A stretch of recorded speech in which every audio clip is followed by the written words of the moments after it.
સ્પેસમાંથી વિરાટ અગર પાવરગ્રીડ જોઈએ ત્યાં પણ અત્યારે 262ના ડેઝ હાઈના લેવલ પહોંચતા બતાવી રહ્યા છે.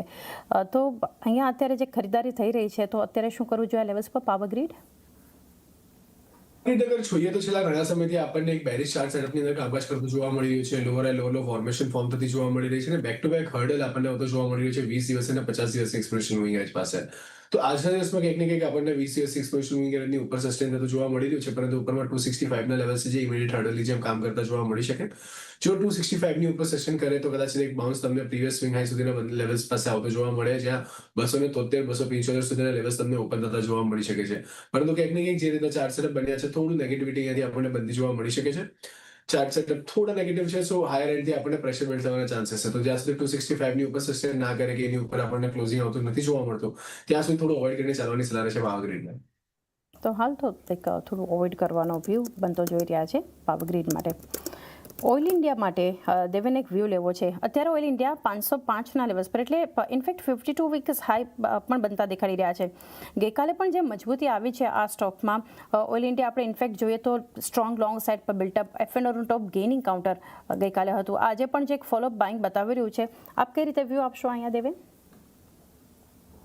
ડેફિનેટલી બહુ જ સ્ટ્રોંગ કાઉન્ટર જોવા મળે છે. કાલના દિવસના વોલ્યુમ્સ બહુ જ ઇમ્પ્રેસિંગ છે. આપણે મારા હિસાબે 2 દિવસ પહેલા આપણે વાત કરી હતી ઓઇલ ઇન્ડિયામાં મેં બાય કરવાની સલાહ આપી હતી વાયદાથી ફાયદોના શોમાં, અને એ લેવલ્સથી આપણે જોઈએ તો ઉપરમાં આ કાઉન્ટર ટાર્ગેટ તો બંને અચીવ થઈ ગયા છે અને કાઉન્ટર ઓલમોસ્ટ 13-14% ઉપર છે. મારા હિસાબે એક્ઝિસ્ટિંગ પોઝિશન અગર કોઈની હોય તો હોલ્ડ કરી શકાય ડેફિનેટલી. 490નો એક ટ્રેલિંગ સ્ટોપ લોસ રાખીને આ કાઉન્ટરમાં હોલ્ડ કરી શકાય. ઉપરમાં આપણે કાઉન્ટરમાં વાત કરીએ તો 515ના લેવલ્સ જોવા મળી શકે છે. તો 515ની આસપાસ આવે તો એકવાર પ્રોફિટ અગર એક્ઝિસ્ટિંગ પોઝિશન હોય તો બુક કરવાની સલાહ રહેશે. 515 આસપાસ એક પ્રોફિટ બુક કરી શકો છો. જે રીતે દેવને જણાવ્યું, વાયદાથી ફાયદામાં એમનો એક આ ટ્રેડિંગ કોલ પણ હતો અને ટાર્ગેટ પણ જે લેવલ્સ જે છે અચીવ થતા જોઈ રહ્યા છે. વધુ એક સ્પેસ એટલે મેટલ અને કોપર ફ્રન્ટ પર જોઈએ, હિન્દુસ્તાન કોપર ખાસ કરીને એક વ્યૂ લઈ લઈએ. તે 7.5%ની મજબૂતી યજ્ઞેશ આપની પાસેથી જાણીશું. અને ટોપ વોલ્યુમ બેઝડ ગેઇનિંગ કાઉન્ટર છે અત્યારના માર્કેટમાં જોઈએ તો હિન્દુસ્તાન કોપર, તો અહીંયા કઈ રીતે વ્યૂ રહેશે? ઇન્ટરનેશનલ માર્કેટમાં બેઝ મેટલ્સમાં જે મોમેન્ટમ છે અને જેનું મુખ્ય કારણ જોવા મળ્યું છે કે ગોલ્ડ સિલ્વરમાં પણ ઘણું સ્ટ્રોંગ મોમેન્ટમ છે. એને રિલેટેડ કંપનીઝમાં આપણે જોયું છે ઘણું સ્ટ્રોંગ મોમેન્ટમ છે અને એક સારો એક ટ્રેન્ડ કેચ થયો છે. પર્ટિક્યુલરલી હિન્દુસ્તાન કોપરની વાત કરીએ તો સ્ટોક એક કન્સોલિડેશનની રેન્જનો બ્રેકઆઉટ ગઈકાલના સેશનમાં વોલ્યુમ સાથે જોવા મળ્યો છે 580ની ઉપર, અને ક્લોઝિંગ જ ઓલમોસ્ટ આપણે 600ની ઉપર જોયું હતું. આજના સેશનમાં પણ એક ગેપ અપ ઓપનિંગ સાથે ફોલોઅપ બાઇંગ જોવા મળી રહ્યું છે. તો મારા હિસાબે જેની પાસે કોઈ પોઝિશન છે તો ટ્રેલિંગ સ્ટોપ લોસથી હોલ્ડ રાખવો જોઈએ 650ની. નવી પોઝિશન અત્યારે બનાવવું હિતાવહ નથી લાગી રહ્યું, કારણ કે આ લેવલ્સ પર risk two reward ratio proper નહીં બેસે. સો ઇનફેક્ટ કોઈ ડીપ આવે છે તો મારા હિસાબે બાયની સલાહ બને છે અને હોલ્ડિંગ પોઝિશનને ટ્રેલિંગ સ્ટોપ લોસથી હોલ્ડ રાખવી જોઈએ.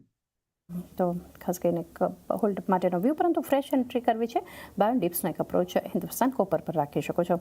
MCX માટેનો વ્યૂ લઈએ. વિરાટ નંબર્સ બાદ આ સ્ટોક સતત પોઝિટિવ એક્શન, ઇનફેક્ટ આ સપ્તાહ જોઈએ તો MCXમાં જે આપણને એક્શન જોવા મળ્યું છે, આજે પણ એક ઓલ ટાઈમ હાઈના લેવલ્સ પર પહોંચ્યા છે. 13-14% પોઝિટિવ રિટર્ન્સ ઓલરેડી જોવા મળ્યા છે. કઈ રીતે વ્યૂ રહેશે અહીંયાથી MCX પર? નું ચાર્ટ સેટઅપ જોઈએ તો ઘણું પોઝિટિવ છે. અહીંયા આપણને હાઈ લો ફોર્મેશન ફોર્મ થતી જોવા મળી રહી છે. Daily as well as weekly chart પર ઘણા સ્ટ્રોંગ મોમેન્ટમ સાથે કામકાજ થતું જોવા મળી રહ્યું છે. અને ઇમ્પોર્ટન્ટ ફેક્ટર એ છે કે 52 વીક હાઈના લેવલ્સ પાસે પણ આપણને વોલ્યુમ્સ જનરેટ થતા જોવા મળી રહ્યા છે, અને એ પણ એવરેજ વોલ્યુમ્સ કરતાં વધારે વોલ્યુમ્સ. તો પ્રોબેબલી અહીંયાથી મોમેન્ટમ ડેફિનેટલી આપણને સારી બનતી જોવા મળી રહી છે, પરંતુ લેવલ્સ જે છે થોડા એલિવેટેડ લાગી રહ્યા છે.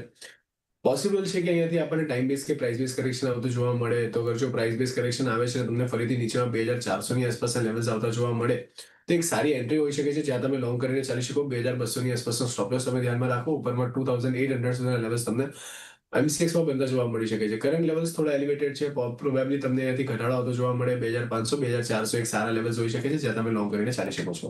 2500-2400 આ લેવલ્સ પર એક એન્ટ્રી કરી શકો છો. વ્યૂ પોઝિટિવ અહીંયાથી MCX માટે. મુથુટ ફાઇનાન્સ માટે દેવેન વ્યૂ લેવો છે. અહીંયા પણ ઓલ ટાઈમ હાઈના લેવલ્સ પહોંચ્યા છે આજે, અને 4094ના લેવલ્સ પર કારોબાર કરી રહ્યો છે 3.5%ની એક મજબૂતી સાથે મુથુટ. મુથુટ ફાઇનાન્સની આપણે વાત કરીએ તો ઓવરઓલ સ્ટ્રક્ચર બહુ જ પોઝિટિવ છે. જે હિસાબે ગોલ્ડના પ્રાઇसेस વધ્યા છે અને મુથુટ ફાઇનાન્સમાં એક કન્સોલિડેશનનો બ્રેકઆઉટ આપણને જોવા મળ્યું છે આજના દિવસમાં. એક પોઝિટિવ સ્ટ્રક્ચર છે, એક્ઝિસ્ટિંગ પોઝિશન હોલ્ડ કરવાની સલાહ છે. મારા હિસાબે એક ટ્રેલિંગ સ્ટોપ લોસ રાખવો જોઈએ. જે બ્રેકઆઉટ લેવલ્સ છે એ લેવલ્સની આસપાસ જે 3980 ની આસપાસ જોવા મળે. 3980 નો એક ટ્રેલિંગ સ્ટોપ લોસ રાખીને હોલ્ડ કરી શકાય.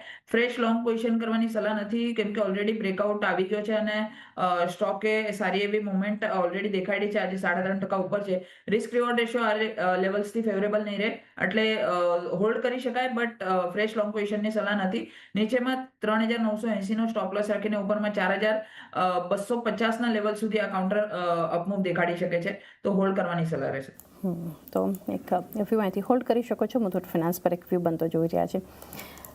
યજ્ઞેશ, એક વેદાંતા માટે વ્યૂ લઈ લઈએ આપની પાસેથી, કારણ કે જે રીતે આપણને વેદાંતા ઓવરઓલ આ સેક્ટરના આપણે અમુક સ્ટોક્સની ચર્ચા કરી, વેદાંતા પર પણ એક અસર આપણને, કારણ કે ઓએફએસ દ્વારા જે અહીંયાથી હિસ્સો વેચવાના આપણને સમાચાર હિન્સિંક માટે આવતા જોઈ રહ્યા છે, તો એક ખાસું આ કંપની માટે એક પોઝિટિવ રહી શકે છે, કારણ કે ઓએફએસ દ્વારા જે સેલિંગની અહીંયાથી એક રિસ્પોન્સ પણ ઘણો સારો મળ્યો છે. ઇનફેક્ટ તો વેદાંતા, આ તો એક સમાચારની આપણે વાત કરી, પરંતુ સેટઅપ કઈ રીતે જોઈ રહ્યા છો? વેદાંતામાં એક્સલન્ટ ચાર્ટ સ્ટ્રક્ચર ફોર્મ થયા છે. ડેલી ચાર્ટ્સ પર ઘણા સ્ટ્રોંગ બ્રેકઆઉટ જોયા આપણે, અને ત્યાંથી એક ઘણું સ્ટ્રોંગ મોમેન્ટમ જોયું છે. લગભગ છેલ્લા 3 થી 4 મહિનામાં એક સ્ટ્રોંગ મોમેન્ટમ અપસાઇડ જોવા મળ્યું છે સ્ટોકમાં, અને almost 52 week high, all time high પર સ્ટોક ટ્રેડ કરી રહ્યો છે. અને જે રીતની કન્સોલિડેશનની રેન્જ શોર્ટ ટર્મમાં 700 ની ઉપર બ્રેકઆઉટ છે, ત્યારબાદ ઓલમોસ્ટ આપણે 750 ના લેવલ્સ પણ અત્યારે ટેસ્ટ કર્યા છે. તો overall chart structure price action ઘણું સ્ટ્રોંગલી પોઝિટિવ છે.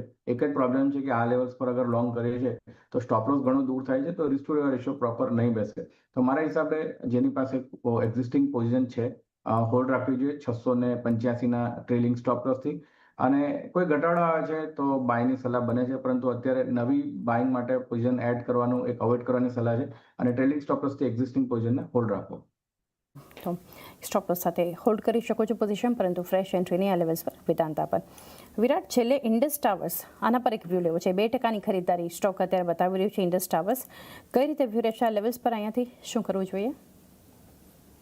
ઇન્ડસ ટાવરને અગર આપણે જોઈએ તો અહીંયા કંઈક ને કંઈક આપણને એક પોઝિટિવ મોમેન્ટમ આવતી જોવા મળી હતી. ઓક્ટોબરથી લઈને આપણે જોયું કે જાન્યુઆરી સુધીના લેવલ્સ આપણને પોઝિટિવ સાઇડના મોમેન્ટમ બનતી જોવા મળી હતી. ત્યારબાદ હેલ્ધી કરેક્શન અને ફરીથી પોઝિટિવિટી. સો પ્રોબેબલી અહીંયાથી આપણને 440 ની આસપાસના લેવલ્સ છે, જેને પ્રીવિયસલી એક સપ્લાય ઝોનની જેમ કામ કર્યું છે, ફરીથી કંઈક ને કંઈક 440 ના લેવલ પર સપ્લાય ઝોનની જેમ કામ કરતા જોવા મળે. પરંતુ જો અહીંયાથી 440 ના લેવલ સરપાસ થઈ જાય છે અને એની ઉપર આપણને સસ્ટેન થતું જોવા મળે, તો એક મોમેન્ટમ આપણને પોઝિટિવ સાઇડની આવતી જોવા મળે છે. ઉપરની સાઇડ પર તમે 500 સુધીના લેવલ્સ એક્સપેક્ટ કરીને ચાલી શકો છો. નીચેની સાઈડ પર એક સ્ટ્રોંગ સપોર્ટ તમને બનતો જોવા મળી શકે છે 415 415 રૂપિયાની આસપાસ લેવલ પાસે. તો ફિલહાલ માટે થોડું વેઇટ કરો. 440 ની ઉપર સસ્ટેન કરે છે તો 415 નો સ્ટોપ લોસ ધ્યાનમાં રાખીને તમે 500 રૂપિયાના ટાર્ગેટ માટે ઇન્ડસ ટાવરને વોચમાં રાખીને ચાલી શકો છો. થોડું વેઇટ એન્ડ વોચ, પરંતુ વોચ લિસ્ટમાં રાખો. 415ના સ્ટોપ લોસ, 500 ઉપરના ટાર્ગેટ ઇન્ડસ ટાવર્સ બતાવી શકે છે. એ સાથે વિરાટ.